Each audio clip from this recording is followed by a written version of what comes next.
Il est 6h40 sur Europe 1. On écoute Le Monde changer ce matin avec l'invité du 5-7, le directeur de l'Observatoire des experts de la mobilité, Laurent Equet. On a besoin donc de votre éclairage sur la voiture du futur après cette intervention la nuit dernière d'Elon Musk, le patron de Tesla, qui promet une voiture électrique à 25 000 $, donc autour de 21 000 € dans 3 ans. Ça veut dire, Laurent Equet, clairement qu'on se rapproche du prix d'une voiture thermique. On va se retrouver avec des voitures électriques qui coûtent le même prix ?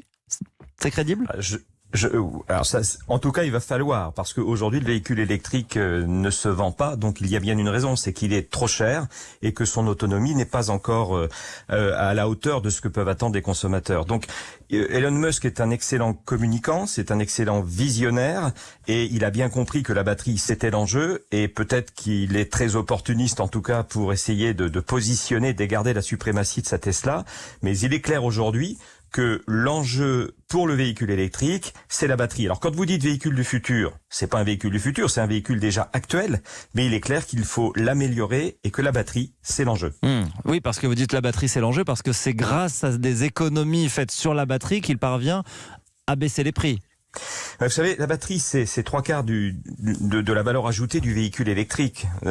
Donc là, lorsque vous allez réussir à améliorer la production de la batterie, à utiliser des produits beaucoup moins chers pour le fabriquer, à augmenter la durée de vie de la batterie, à limiter son recyclage, à augmenter l'autonomie, eh bien vous allez forcément baisser le coût aujourd'hui de ce véhicule. Donc il est clair que quelque part, c'est très très important, et je signale que, en fait, si Elon Musk se positionne là-dessus, bien évidemment, tous les constructeurs qui travaillent sur le véhicule électrique le font également.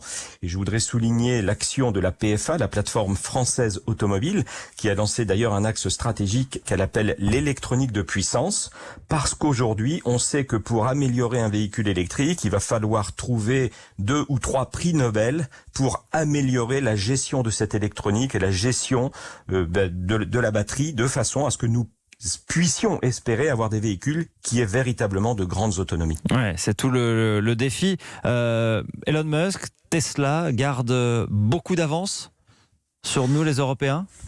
Je pense qu'il a eu de l'avance. Personne enfin, tout le monde a vu qu'effectivement les actions de Tesla avaient chuté en une journée. Il y a bien une raison. Ça veut dire aujourd'hui aussi qu'il a une concurrence.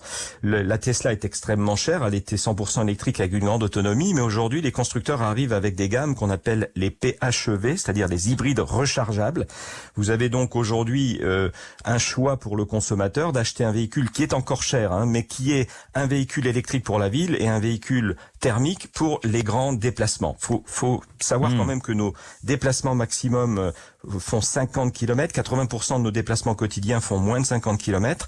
Donc c'est une stratégie pour pouvoir répondre à ce besoin de décarboner les transports et d'émettre moins de CO2. Donc la concurrence s'installe progressivement. Elon Musk avait de l'avance, il en a de moins en moins, mais je pense que dans un proche avenir, vraiment les constructeurs auront fait un effort pour arriver eux aussi à proposer des véhicules qui soient équivalents peut-être Tesla.